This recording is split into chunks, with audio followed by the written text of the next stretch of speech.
presidential address is Newtown, but I'm really very close to Erskineville Village. I'm a member of Friends of Erskineville. My question is about an insidious social problem, addiction, the full spectrum. Drug addiction, alcohol addiction, and gambling addiction, but in particular, ICE. I'd like to ask each of the candidates what their view is of the role and authority of the council and the powers in dealing with those issues, but particularly the ICE problem. Thank you. However, I'd like to answer that question and we'll go back down the line if that's okay. Or would you like me to give you a rest? Look, you know, again, on something like this, we can work with the police as we do. I was at a meeting with the superintendent from Redfern just yesterday, a meeting in Waterloo, where he was talking about the work he's doing because ICE is the biggest issue that he's facing and the work they're taking. And we have a memorandum of understanding with the police, and we have a memorandum of understanding with housing, because a lot of people who are using are in housing and there are really serious issues. This would be a good question for Karen Phelps, who's on my ticket, because it's a health issue. But we're concerned about it. We play our role where we need to in terms of supporting those government agencies who are working on this issue, but it's not specifically a problem that we can take action on, I don't believe. Although we're very, very concerned about it. I'm sure most of you have heard of the epidemic that ICE has caused and hit our streets, and it doesn't discriminate. It's not an income differentiating disease. It has hit all levels of our society, both those who are in social housing and not, and it's created a massive epidemic and social cost. This has been very difficult for families and communities. The role that council can play as local government is to provide funding for any groups or organisations, provide value in kind, venues and places for meetings or support mechanisms, and then also to support further community organisations whose job and role it is and their expertise to then support those organisations. I think it's a very key part of local government and social activity when we understand what's happening in our community, and that is our role to play in terms of leadership and where we can assist in terms of funding and value in kind in venue, etc. Thanks, Roger. I know many of us have struggled with these issues in our family, and it's incredibly difficult.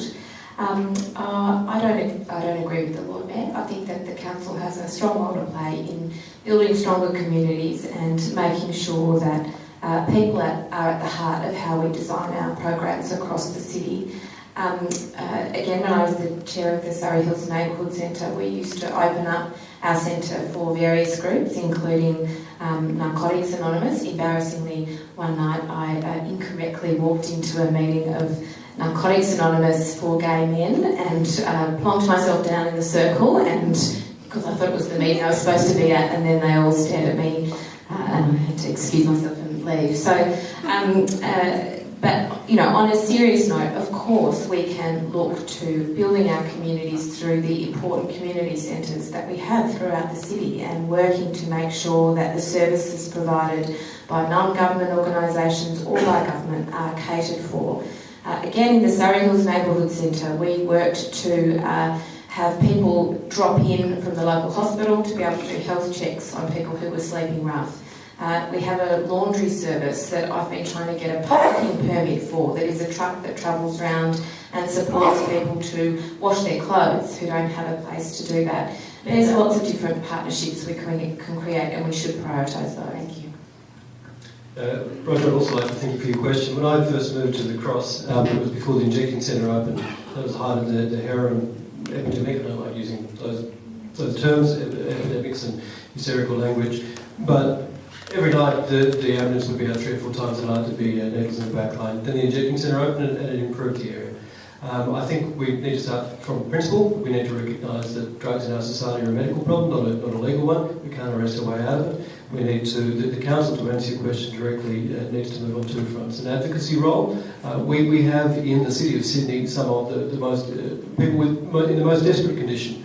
We need to advocate to the levels of government that make the laws, to see some of those laws change to be more inclusive and to respect the dignity of the human individual, particularly when they're struggling.